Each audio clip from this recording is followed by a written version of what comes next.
Salamun alaikum. We return to a very important topic related to Ramadan, related to Laylatul Qadr, specifically about supplication. A few episodes ago, we talked about supplication, dua. And today, inshallah, we will continue with the same concept, but we will develop it a lot further. In the next couple of episodes, we will continue the same topic. We received a lot of questions, and there's a lot of interest among our subscribers on this channel regarding this matter, so we will inshallah discuss this issue. So let's talk about supplication. Supplication is very important for Ramadan, as we mentioned when we discussed the verses from 184, 185, 186 of Surah Al-Baqarah in the past episodes. But it's not just important for Ramadan, it's important for all other times, not just days, not just nights, all other times of our existence as Muslims. So I just want to highlight a few concepts that really should cement in our mind the importance of supplications. See, let's start with some basics so that we can review important concepts. First, Muslims are monotheists. That means we believe in one deity. Not only we believe in one deity, we believe that this deity, this one God, Allah, which means the one God, sustains and interferes and acts and actually conducts the affairs of the whole universe. And the Quran is full of verses that address this specific issue. And this is really important. I want you to sort of internalize this concept that it is not enough to believe that there is a God. No, we have to believe that there is a God who actually acts and sustains, supports all existence, all creation. Without his immediate and constant and non-stop support, all things will cease to exist. So in a sense, all existence depends on his direct support and direct contribution and sustenance. He is awake all the time. He is alive. He doesn't go to sleep. He doesn't lose concentration. He doesn't make mistakes. His knowledge is perfect.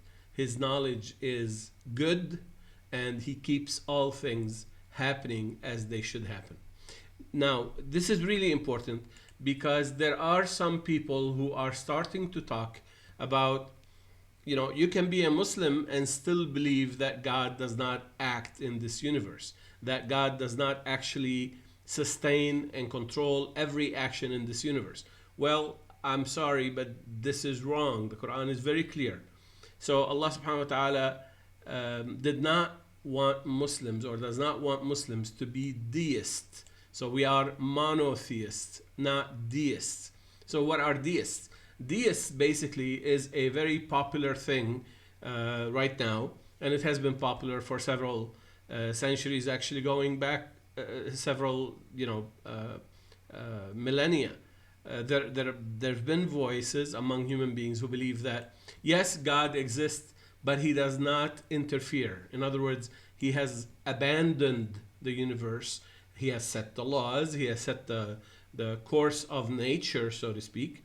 And now, in the last few couple of centuries, we started talking about natural laws, or what's called Mother Nature, as if Mother Nature acts independently, acts on autopilot.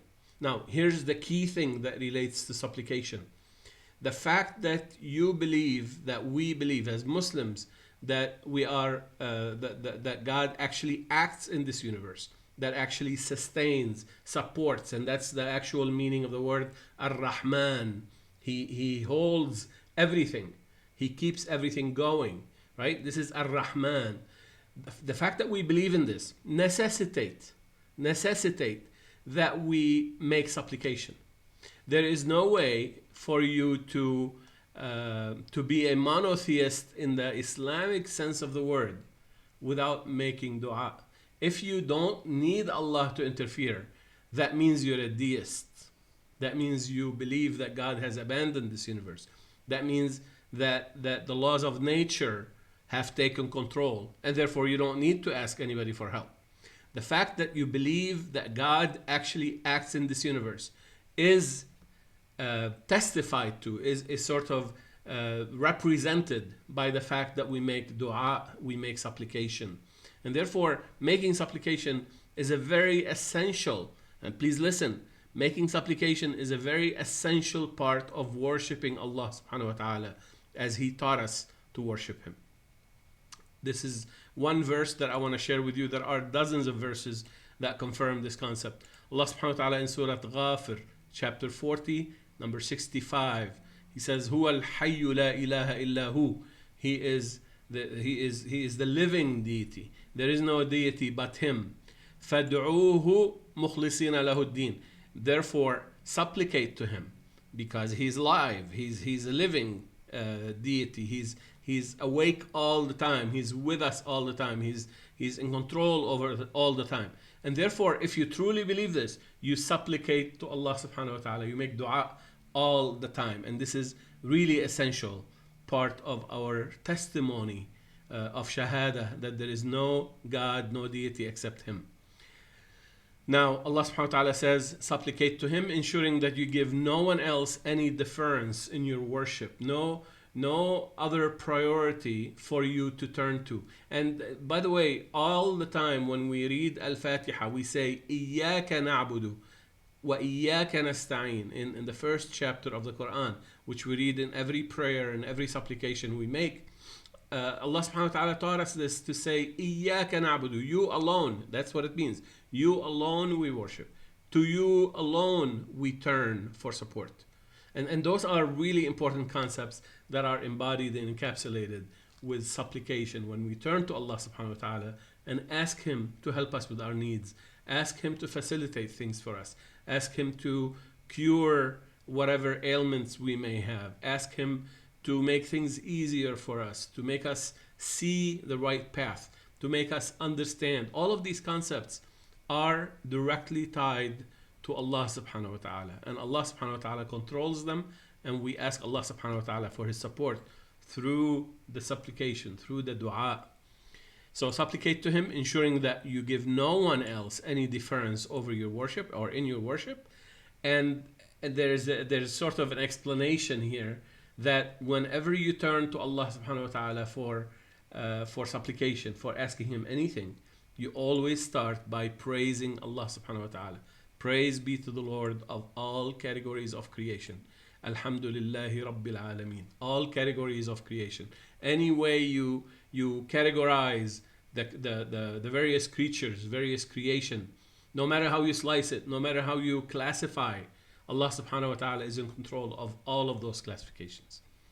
So the second concept that I want to discuss, and all of these are introductory concepts that really establish within our heart the need for supplication and the importance of supplication. And again, this is relevant in the last 10 nights of Ramadan, but they're relevant all throughout Ramadan, and they're relevant every day of our life throughout the whole year, not just in Ramadan. So the second concept is that, so what happens if we don't do dua? Allah tells us in the Quran, a very interesting verse in Surah Al-Furqan. أعوذ بالله من الشيطان الرجيم. Allah subhanahu wa ta'ala says, قل, He's addressing Muhammad, قل, say, ما يعبأ بكم ربي لولا دعاؤكم. Allah subhanahu wa ta'ala is telling Prophet Muhammad, peace and blessing be upon him, to say to the doubters, without dua, Allah abandons you like a sailboat in the middle of a storm. It doesn't quite say that, but this is described in another verse, elaborated in another verse, verse number 10:22, Surah Yunus 22. So this قُلْ مَا يَعْبَأُ بِكُمْ رَبِّي لَوْلَا دُعَاءُكُمْ, Allah subhanahu wa ta'ala is teaching Prophet Muhammad sallallahu alaihi wasallam to say, what importance would my Lord ascribe to you were it not for your supplication? In other words, the only relevance that you can display toward Allah, that the only proof of your reverence toward Allah subhanahu wa ta'ala is that you make supplication. And this confirms the concept that I just talked about. All right.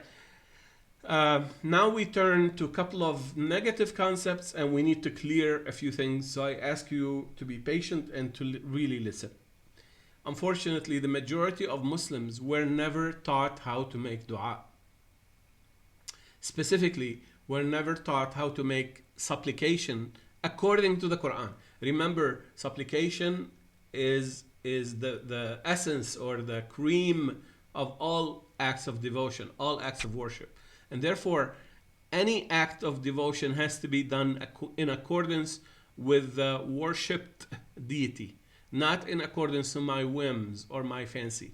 The way Allah subhanahu wa ta'ala taught us is the way we follow in our acts of devotion and in our acts of supplication.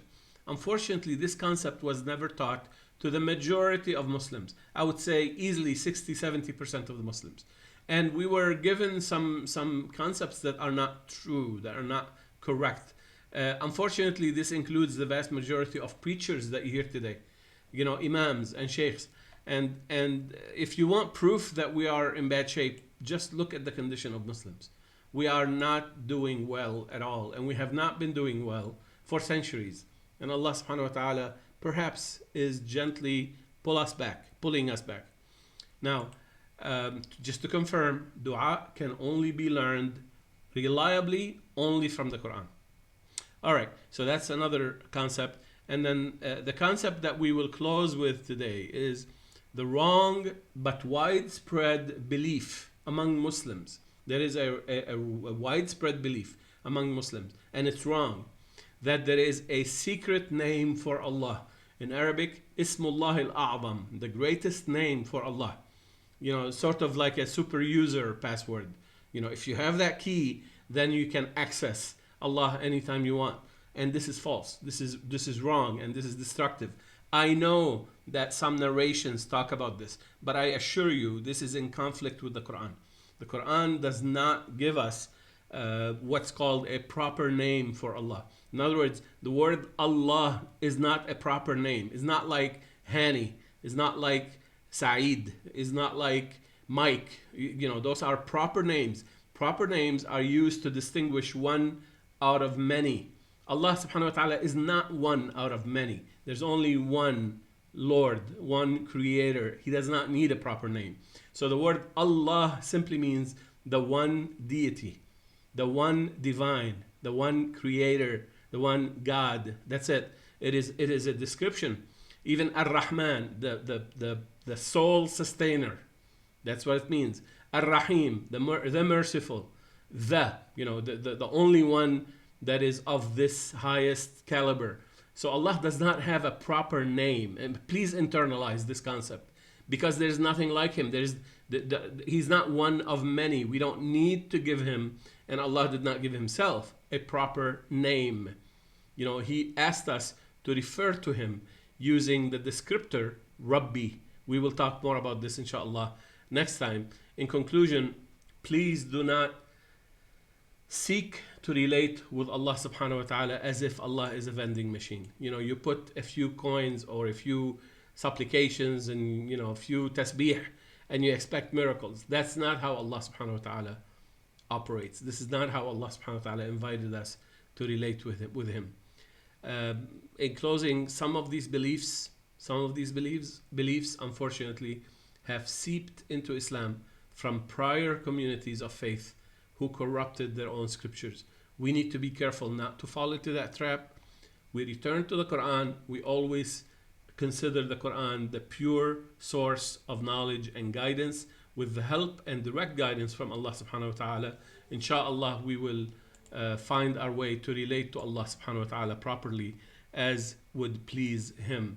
I ask Allah subhanahu wa ta'ala to make us among those who learn this Ramadan to return to the purity of the source, to return to the only source of guidance with relationship to Allah subhanahu wa ta'ala. I bid you peace. Salamun alaykum.